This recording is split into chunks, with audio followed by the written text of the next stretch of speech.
Good morning or afternoon or evening whenever you are beginning this class. We're going to start with 6.1, factoring out the GCF, which is the greatest common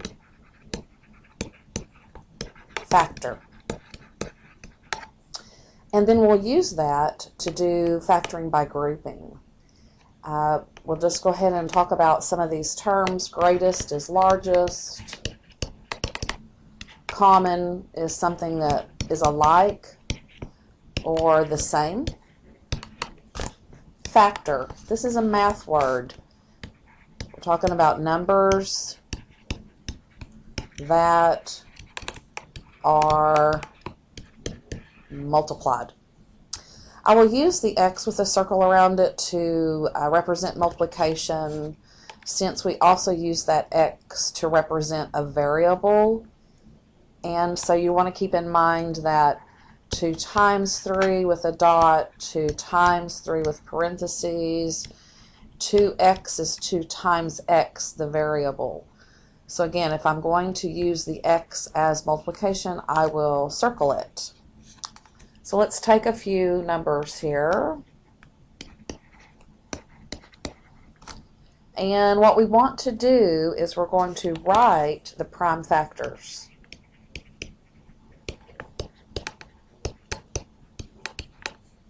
of each number. So you can use a factor tree to do this. But these numbers are fairly small, so I'm just going to go with what I know. I know that 12 is 2 times 6. 6 isn't prime, so we're talking 2, and then 6 is 2 times 3. So that gives me my prime factors. 18 will be 2 times 9, so 2 times 3 times 3. 42, 6 times 7. 7's prime, but the 6 is not.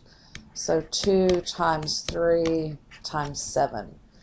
Then we want to look and see what they have in common. And they have 2's in common and 3's.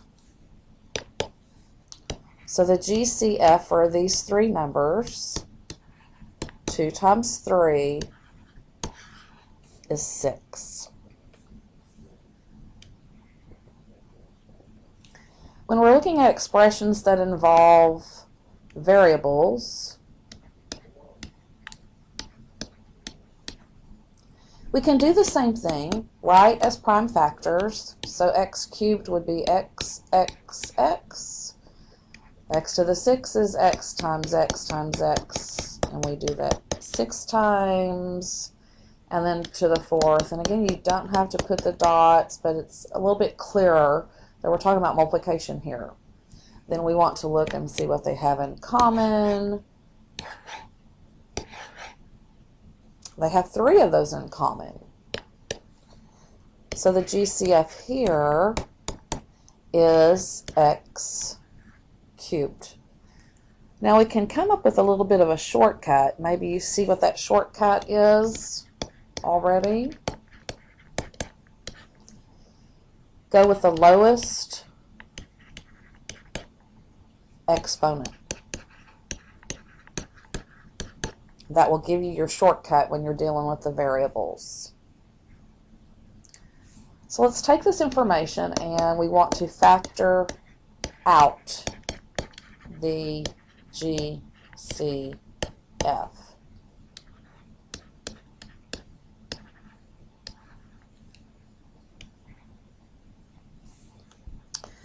When we're looking at 3x plus 30, let's go ahead and talk about some terminology for math.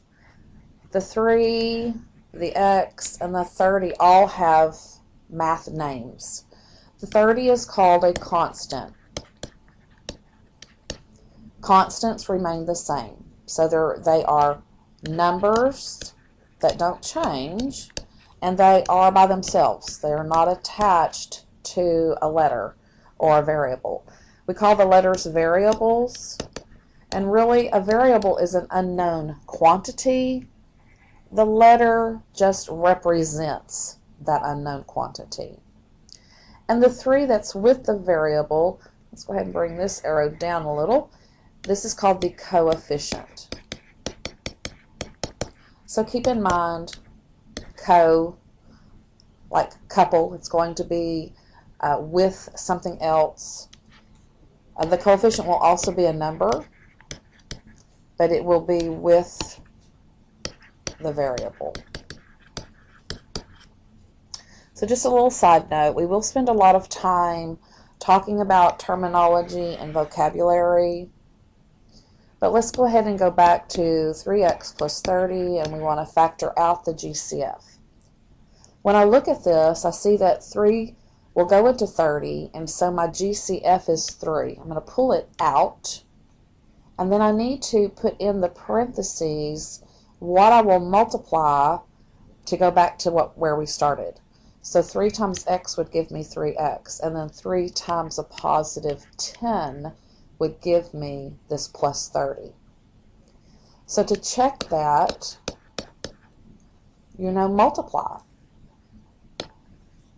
We're going to multiply here and here using that distributive property. So check by multiplying. And again, that's the distributive property. We mentioned this in the preview, the distributive property.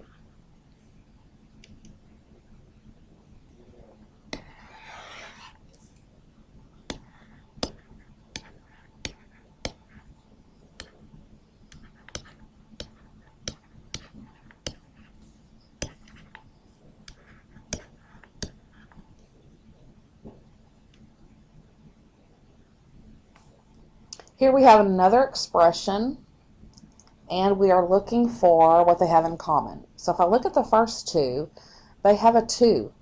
A 2 will go into the 4. But when you look at the third term, there's not a coefficient. So the 2 is not going to be a GCF. So let's focus on the letters. I have an A all the way across. I've got A, B, and C all the way across. So we're going to factor out the A, B, and the C. That's what they all have in common. So this would be times 2B. B times B gives us B squared. We talked about this in the preview also. Here, A times A would give me the A squared. And I already have the B here and the C. So I don't put it back in here. Here, I've got ABC out. And what do I multiply times ABC that will give me ABC? 1. So if you go to check this, you multiply it back out, you should come up with what you started with.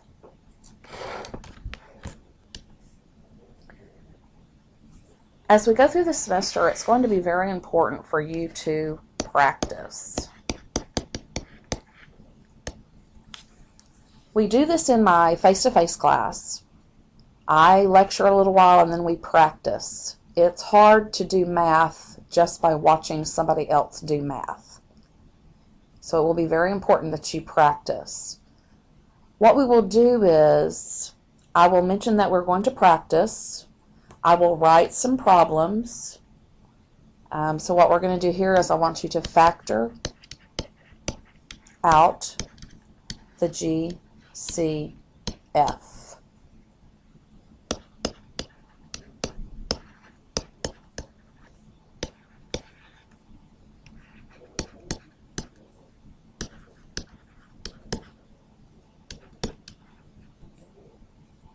So here are the problems we're going to work on. And now what I want you to do is I want you to pause the video, work out the problems, then unpause it and check your answers. So go ahead and hit the pause button now.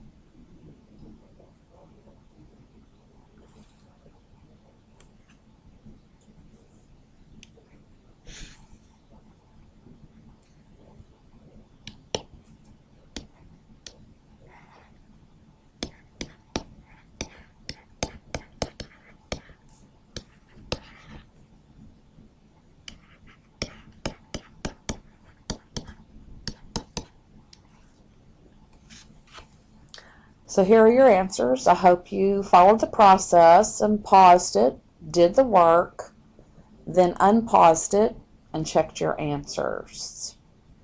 Anytime that you're not getting my answers, then you want to double check your work to find out where you made your mistake. In my class, I ask very often, do you have any questions? Which is really hard to do in an online class. But if you do have questions, email me. Or in my math lab, you can use the Ask My Instructor button.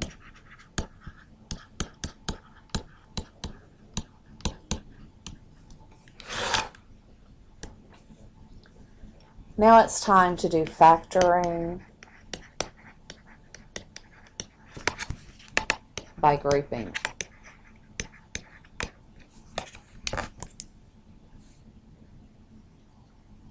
Sorry about that. Hope that doesn't happen again.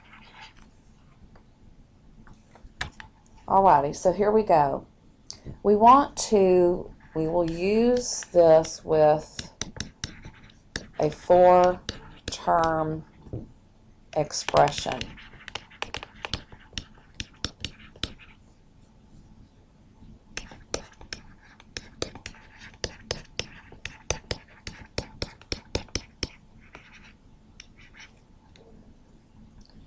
What we want to do is we're going to group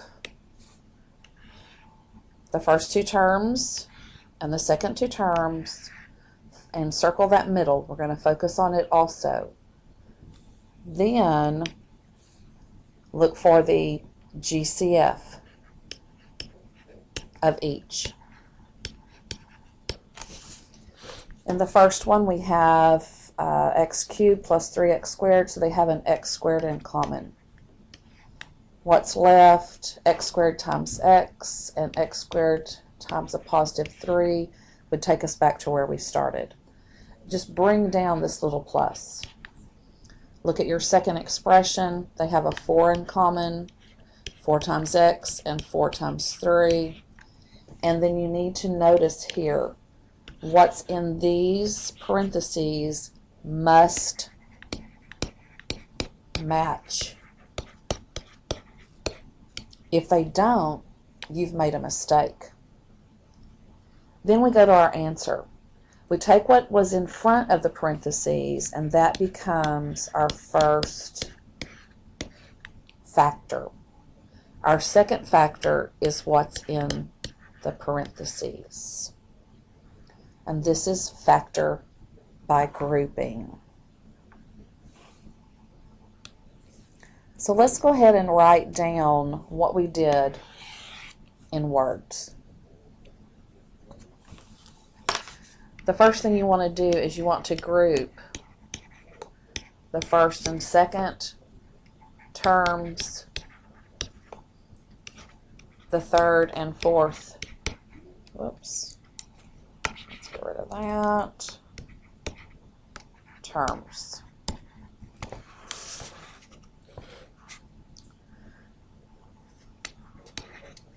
Circle the sign between.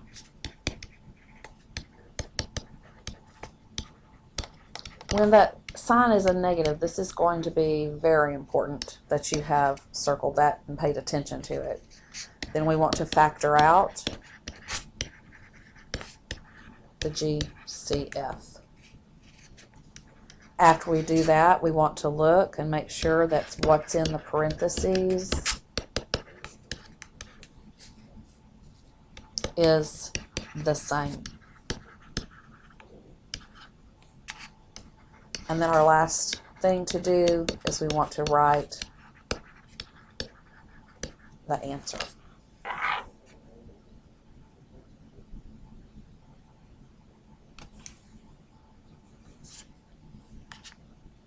All right, let's look at another one.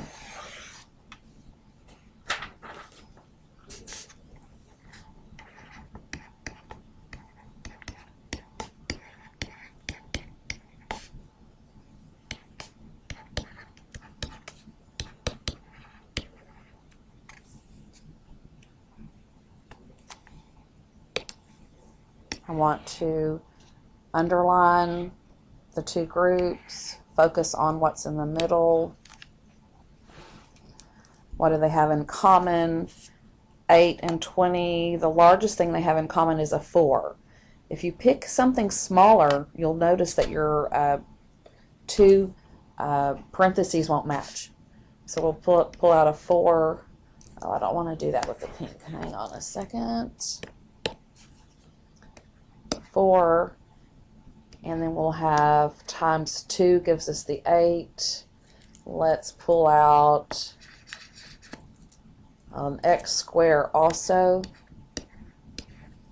So we will have 2y minus 4 times 5 gives me the 20, and then the x squared is already there.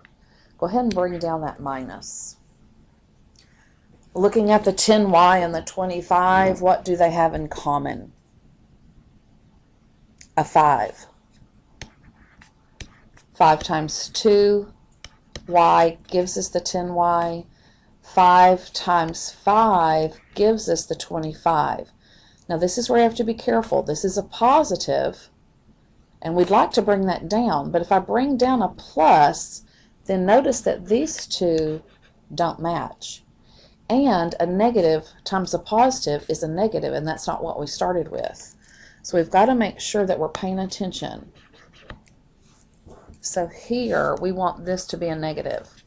Negative 5 times negative 5 gives us a positive 25, and now these match. That's a biggie. That's why I come back up here and say this is a biggie. It must match. Now we can write our answer. 4x squared minus 5 and 2y minus 5. In my face-to-face class, students will go, well, you know, I wrote that as 2y minus 5 times 4x squared minus 5. Is that okay? Yes, this is or. And it's okay because of that commutative property that we mentioned in the preview. You can write multiplication and addition in any order. Let's practice.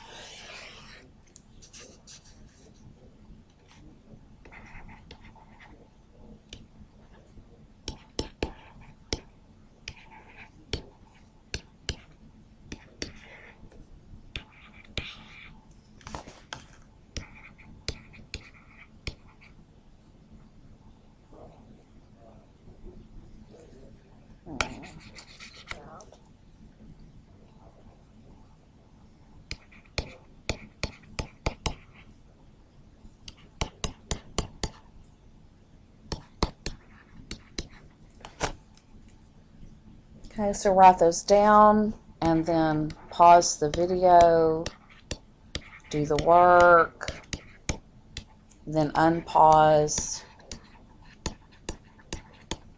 to do the checking.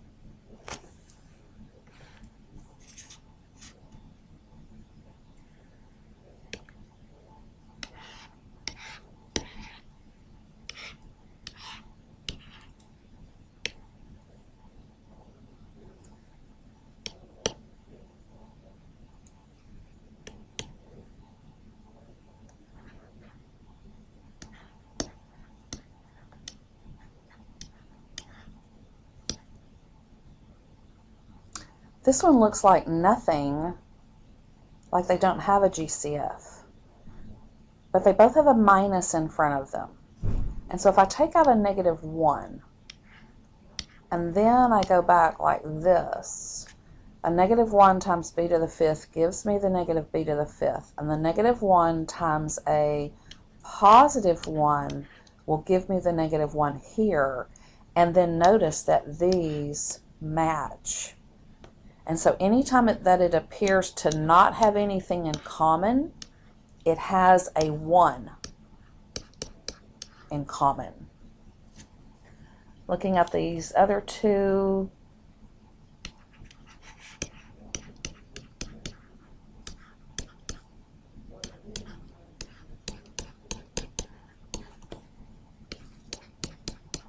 What's in front of the parentheses becomes one of our factors. What's inside the parentheses becomes our other factor.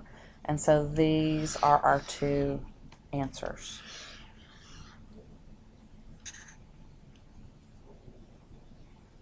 Okay, how did you do? I hope you did well. That's all the information I'm going to give you for 6.1. We talked about some terminology, some vocabulary. We looked at GCF. So we want to keep in mind we looked at vocabulary, we looked at GCF, which you will see very often, and then we did factor by grouping. One thing I want to mention about the GCF, always look for it first.